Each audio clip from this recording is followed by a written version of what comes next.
Good morning to all of you. आज की कक्षा में आप सभी का स्वागत है। आज हम इतिहास के हमारे नए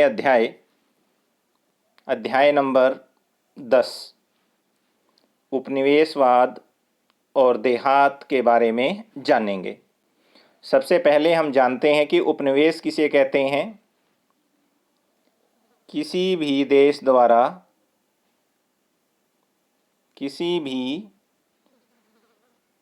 द्वारा दूसरे देश पर अधिकार करके उस देश के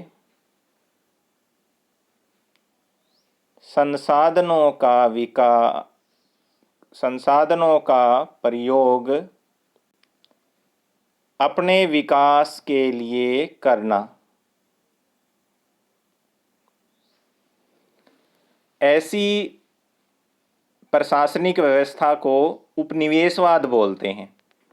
कोई भी देश अगर किसी दूसरे देश के ऊपर अधिकार कर ले और उसके जितने भी संसाधन हैं उन संसाधनों का प्रयोग वो अपने देश के विकास के लिए करे, तो ऐसी व्यवस्था को क्या बोला जाता है? उपनिवेशवाद। सेकंड हमारे पास जो शब्द आता है वो है देहात। तो ग्रामीण इलाकों में रहने वाली जनता को, ग्रामीण इलाकों में रहने वाली जनता के परिवेश को देहात कहते हैं।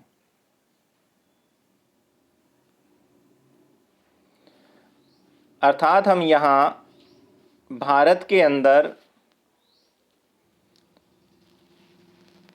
ब्रिटिश ईस्ट इंडिया कंपनी के तहत उपनिवेशीकरण की शुरुआत की गई। तो उस औपनिवेशिक शासन का अर्थ,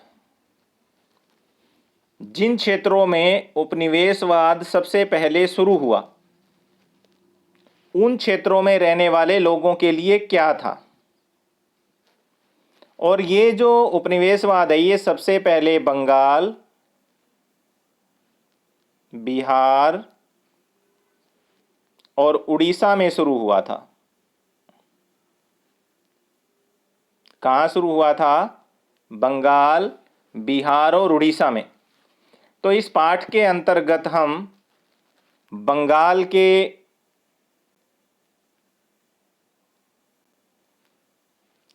जमींदारों से मिलेंगे,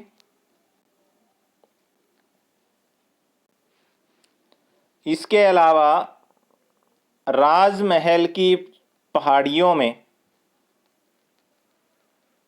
रहने वाले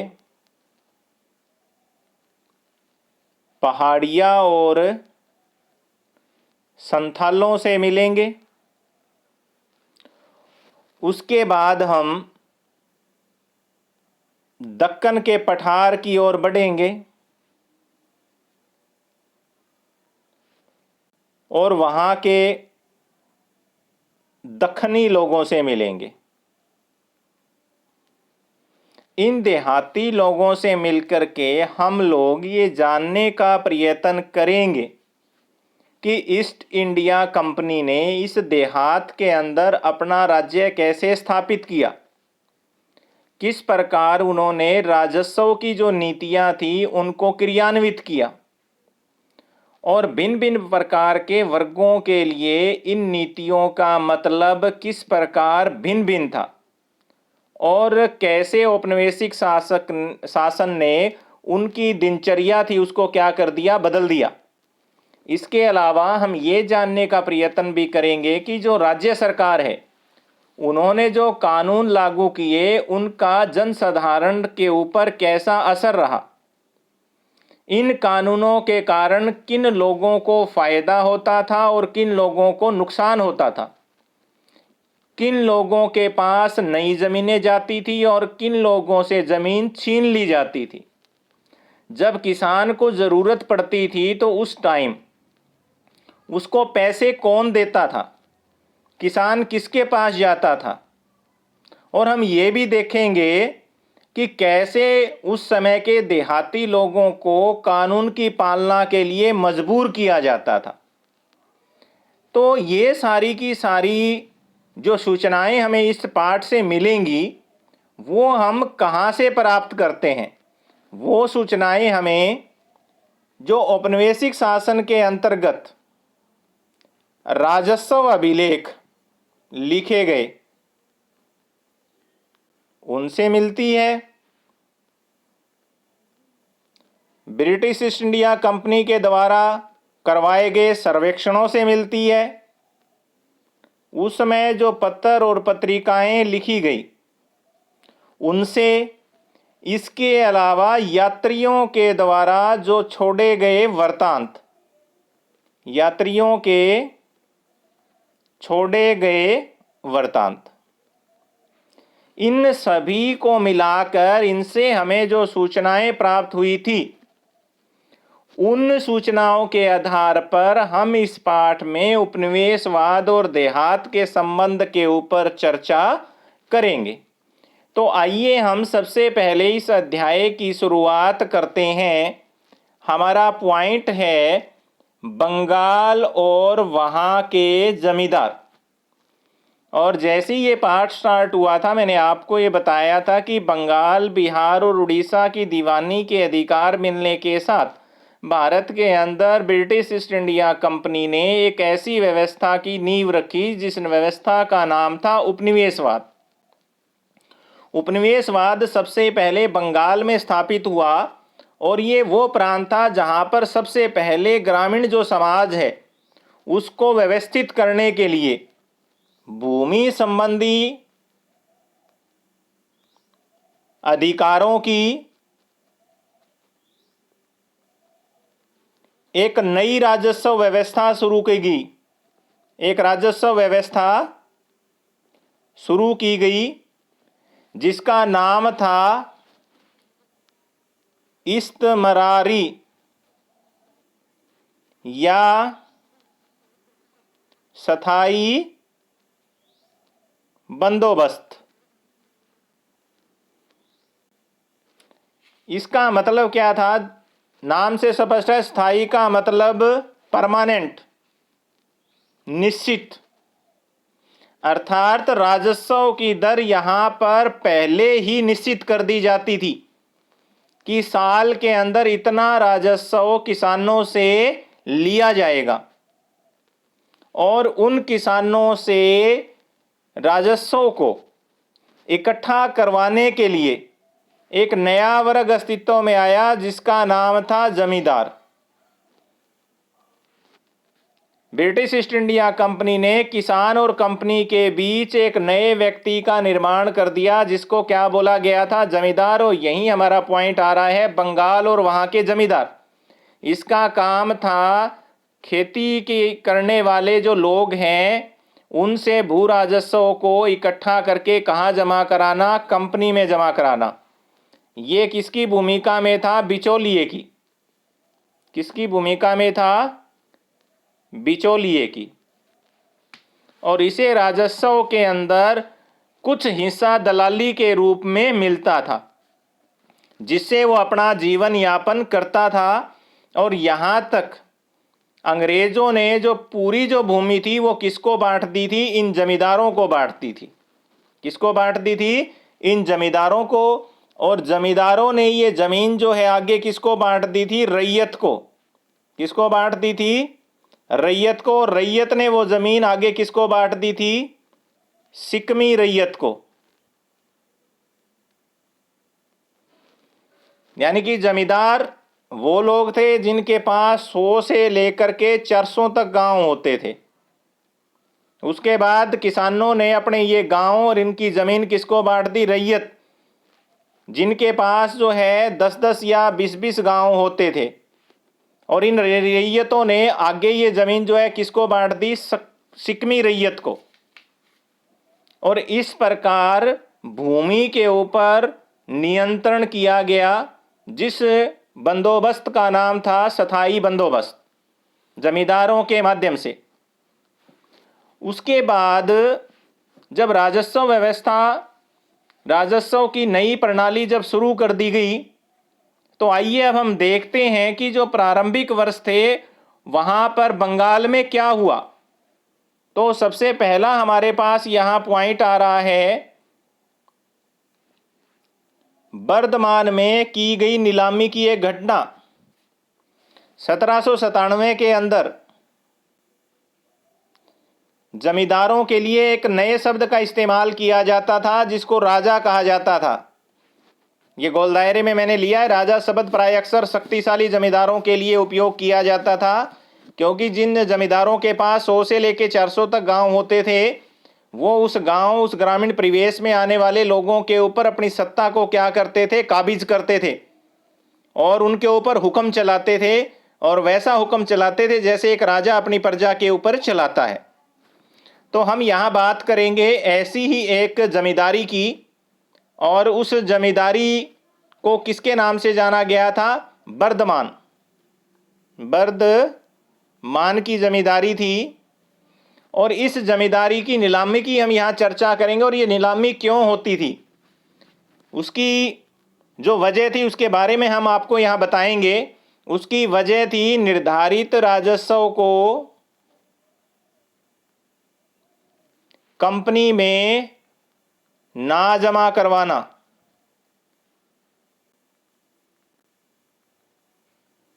यानी कि सताई बंदोबस्त के तहत उस जमींदारी की जो कुल राजस्व की राशि होती थी, उसे जमींदार को साल के अंदर एक बार पूरी की पूरी राशि किसमें जमा करानी होती थी? कंपनी में जमा करवानी होती थी। अगर कोई भी जमींदार कंपनी में वो रकम जमा करवाने में अगर असफल हो जाता, तो उसकी जमींदारी को बेचकर उस राशि का भुगतान किया जाता था। तो इसलिए वर्धमान के जो राजा थे, उसने राजस्व की जो रकम थी वो किसमें जमा नहीं कराई? कंपनी में। और इस कारण उसकी जो जमींदारी थी उसको क्या कर दिया गया? नीलाम कर दिया गया। नीलामी के अंदर बोली लगाने के लिए बहुत से खरीदार वहां पर आए, और संपदाएं जो हैं ऊंची बोली लगाने वाले को बेच दी गई। लेकिन तुरंत ही वहां बोली की प्रक्रिया करने के लिए जो ब्रिटिश ईस्ट इंडिया कंपनी का जो अधिकारी आया था, जिसको क्या बोला जाता था? कलेक्टर बोला जाता था। कलेक्टर का मतलब था कोलेक्ट, इकट्ठा करने वाला। राजस्व जिसके पास जमा होता था उस अधिकारी को क्या कहते थे? कलेक्टर कहते थे। तो उसने देखा कि जितने भी खरीदार थे वो या तो राजा के नौकर थे जो बोली लगा रहे थे, या उसके क्या थे? एजेंट थे। और लगभग 95% जो नीलामी थी वो क्या थी? फर्जी थी।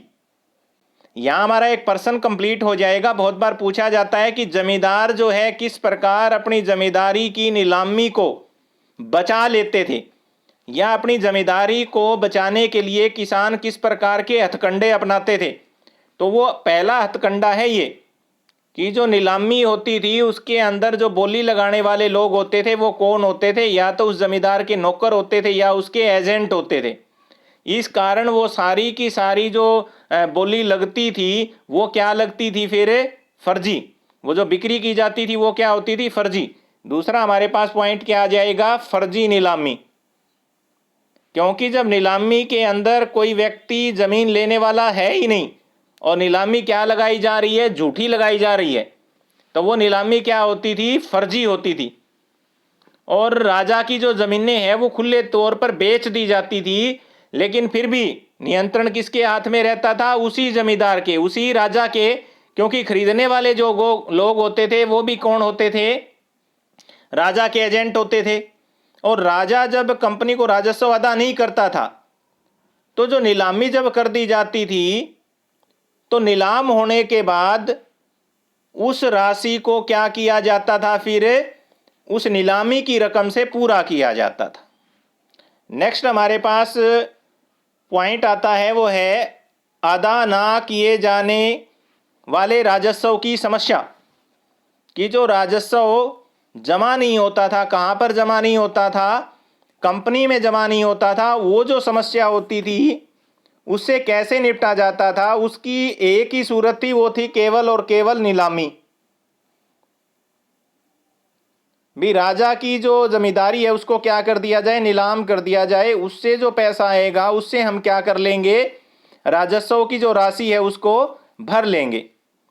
इस कारण जो इस्तेमारी जो बंदोबस्त लागू हुआ था उसके अंदर हम पहले ही बात कर चुके हैं कि जो सारी भूमि थी वो किसको बांट दी जाती थी, 75% से भी ज्यादा जमींदारों को बांट दी जाती थी।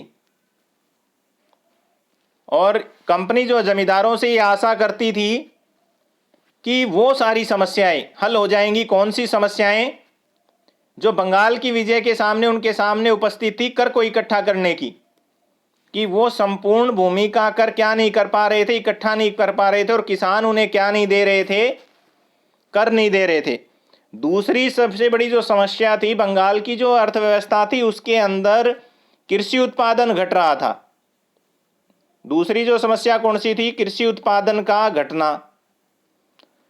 तो अंग्रेजों ने सोचा कि अगर हम इस भूमि को जमींदारों को दे देंगे तो जमींदार उस भूमि के ऊपर रुचि लेकर के खेती करेंगे। इससे क्या होगा, खेती की जो उत्पादन क्षमता है वो बढ़ेगी, और जब खेती में उत्पादन की क्षमता अगर बढ़ेगी तो उसे राजस्व भी क्या होगा, बढ़ेगा, और राजस्व की मांग पूरी हो जाएगी। दूसरी महत्वपूर्ण घटना के बाद तीसरी जो महत्वपूर्ण बात आती है वो आती है संसाधन का विकास, कि जो जमींदार हैं वो खेती करने के लिए इन क्षेत्रों में संसाधनों का विकास करेंगे। वो खेती में क्या करेंगे, निवेश करेंगे, नहरें बनवाएंगे, बांध बनवाएंगे, भूमि की उपजाऊ शक्ति को बनाए रखने के लिए खाद का इस्तेमाल करेंगे। तो राजा ने जो राजस्व की जो समस्याएं आ रही थी ब्रिटिश ईस्ट इंडिया कंपनी के सामने, उन सारी समस्याओं को क्या करने के लिए, खत्म करने के लिए उन लोगों ने क्या किया था, जो भूमि थी वो जमींदारों को क्या कर दी थी, हस्तांतरित कर दी थी। और चौथी जो महत्वपूर्ण बात थी, स्थायी राजस्व की प्राप्ति, कि कंपनी को ये लगा कि स्थायी बंदोबस्त करने से कंपनी को ये पता लग जाएगा उसे साल में कितना राजस्व मिलना है, कितनी आय होनी है, ये कंपनी को पहले ही पता चल जाता था। क्योंकि जो स्थायी बंदोबस्त था उसमें पूरे साल के राजस्व को पहले ही क्या कर दिया जाता था, तय कर दिया जाता था। तो ये चार महत्वपूर्ण कारक थे जिसकी वजह से स्थायी बंदोबस्त लागू किया गया था। राजस्व की जो समस्या आ रही थी उसका समाधान निकाला गया था। और पांचवा जो महत्वपूर्ण बात थी, कंपनी का निवेश में वृद्धि। कंपनी की निवेश में वृद्धि, कंपनी ये चाहती थी कि अगर हमें ये पता लग जाएगा साल में हमें इतना पैसा मिल रहा है तो हम एडवांस में ही अपनी उस पूंजी को किस में लगा देंगे, व्यापार में, किसके रूप में, कर्ज लेकर के। और जैसे ही वो इनकम होगी उस कर्ज को चुका दिया जाएगा और उस निवेश से जो पैसा कमाया जाएगा उसे कंपनी के द्वारा बांट लिया जाएगा। ये महत्वपूर्ण कारक थे। लेकिन अधिकारियों को ये आशा थी साथ में कि छोटे छोटे जो किसान हैं, जो जमींदारों की भूमि के ऊपर काम करेंगे, उनके और जमींदारों के बीच में अच्छे संबंध होंगे। इससे खेती के अंदर सुधार होगा और दो फायदे होंगे, एक तो पूंजी बढ़ेगी और दूसरा क्या होगा, उद्योग धंधे बढ़ेंगे। और इसी कारण जमींदार जो है वो किसके वफादार हो जाएंगे, कंपनी के, क्योंकि उन जमींदारों को जमीन किसने दी है, कंपनी ने दी है। तो जमींदार जब अमीर होंगे तो वो वफादारी किसके प्रति निभाएंगे, अंग्रेजों के प्रति। लेकिन सबसे बड़ी जो समस्या है वो ये थी कि वे व्यक्ति कौन है, वो व्यक्ति कौन है जो कृषि में सुधार करने के साथ साथ राज्य को निर्धारित क्या कर देंगे, राजस्व अदा कर देंगे। जब इस्तेमारी बंदोबस्त की सारी शर्तें तय हो गई ब्रिटिश ईस्ट इंडिया कंपनी की ओर से, तो अब उनके सामने समस्या आई कि वो लोग कौन है। उन लोगों का पता लगाओ जो कृषि में सुधार के साथ साथ निर्धारित राजस्व को अदा करने का क्या कर लेंगे, ठेका ले लेंगे। क्या ले लेंगे, ठेका। क्योंकि स्थायी बंदोबस्त में तो क्या था, कंपनी तो अपनी आय निर्धारित कर लेती थी सारा साल की, उसे तो सारा साल में चाहे खेती हो या ना हो, अकाल पड़ जाए, सूखा हो जाए, बाढ़ आ जाए, चाहे सारी फसल खराब हो जाए, उसे तो अपना निर्धारित क्या चाहिए था, राजस्व चाहिए था। इसलिए लंबे वाद विवाद के बाद बहुत अधिक जो है परस्पर विवाद हुआ कंपनी के अधिकारियों के बीच, और बंगाल के राजाओं और तालुकेदारों के साथ किसको लागू कर दिया गया, इस्तेमरारी बंदोबस्त को। और किसके साथ समझौता कर लिया गया, जमींदारों के साथ या फिर तालुकेदारों के साथ।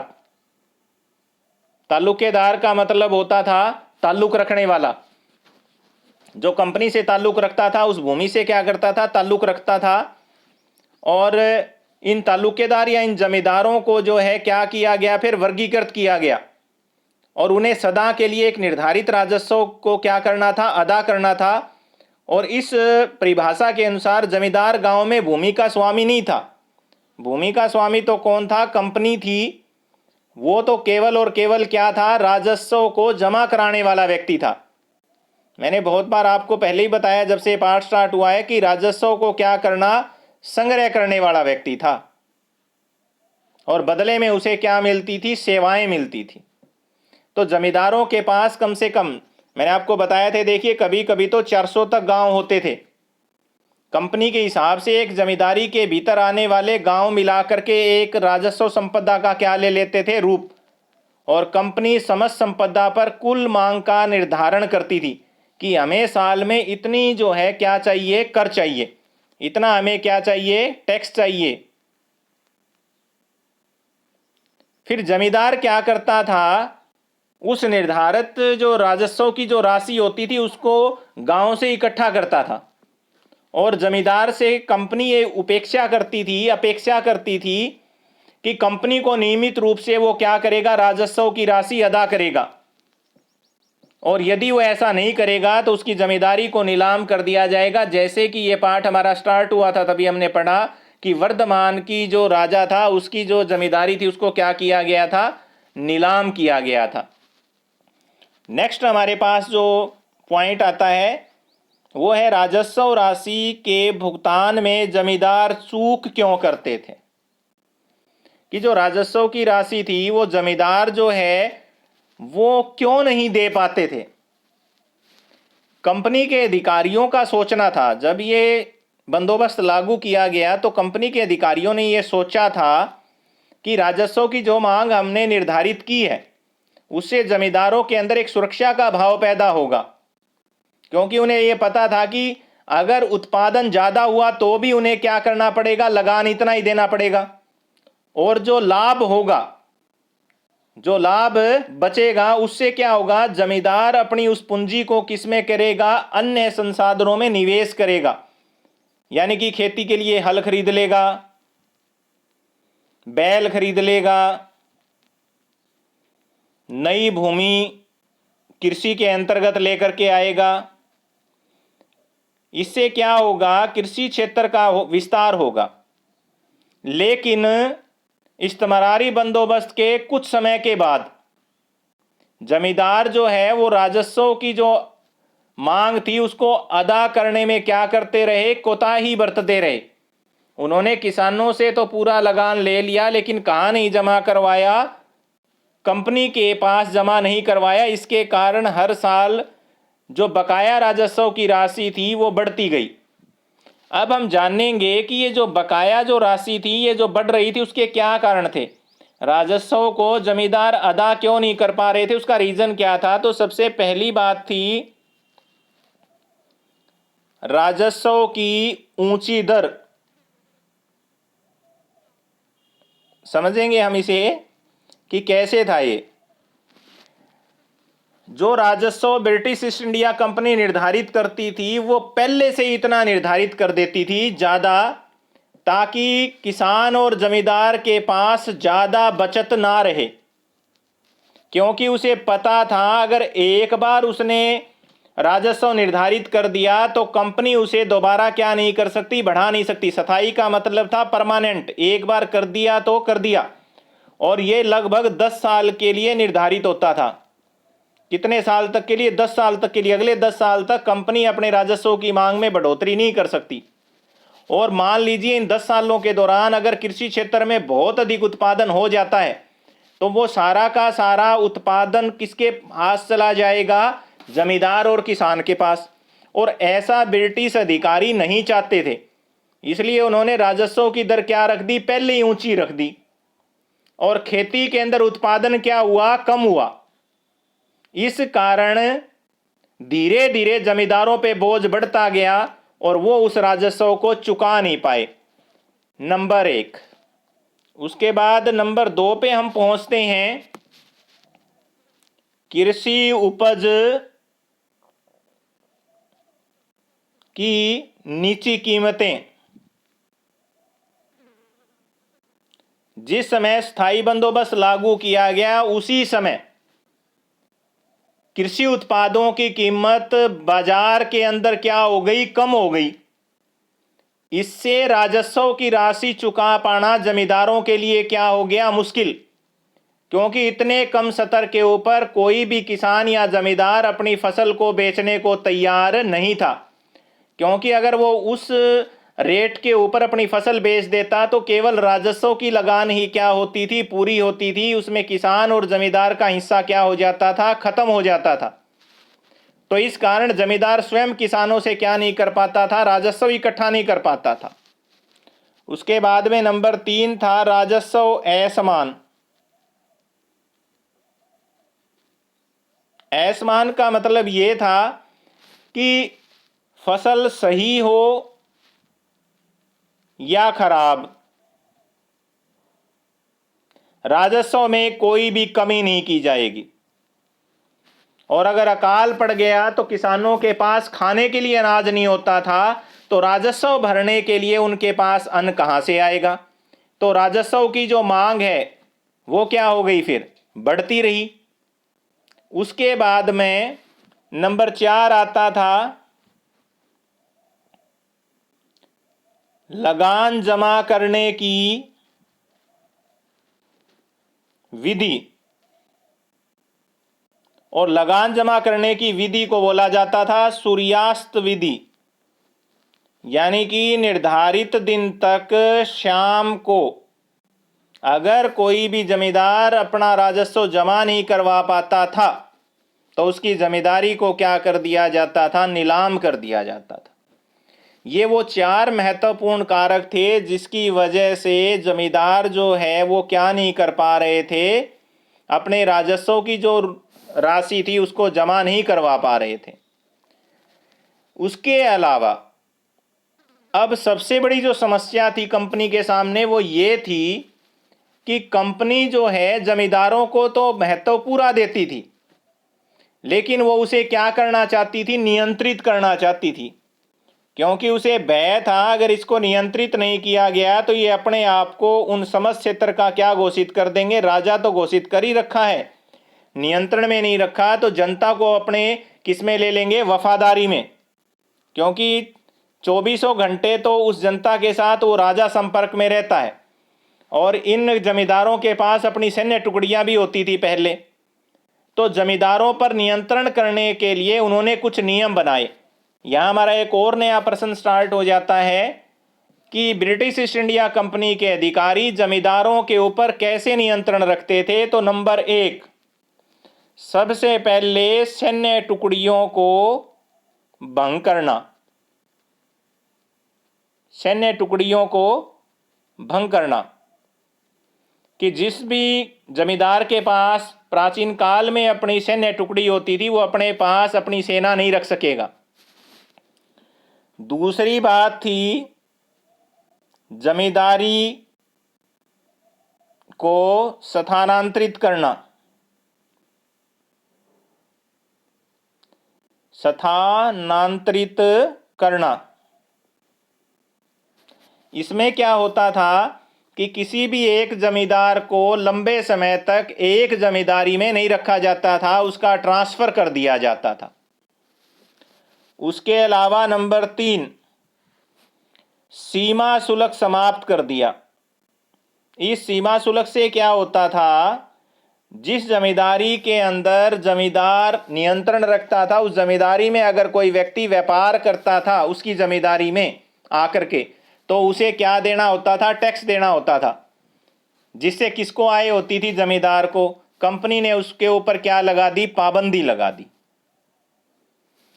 नंबर 4, कचहरी की समाप्ति। पहले क्या होता था? जमींदार जो अपने क्षेत्र के अंदर न्याय स्वयं करते थे, लेकिन ब्रिटिश ईस्ट इंडिया कंपनी ने उनकी कचहरी को समाप्त कर दिया और ब्रिटिश जो कचहरी थी उस कार्यालय के अंतर्गत उसको ले लिया। उसके बाद में नंबर 5 आता है पुलिस व्यवस्था। शांति व्यवस्था बनाए रखने के लिए ब्रिटिश ईस्ट इंडिया कंपनी ने उसके क्षेत्र के अंदर किसकी व्यवस्था भी कर दी? पुलिस की व्यवस्था भी कर दी।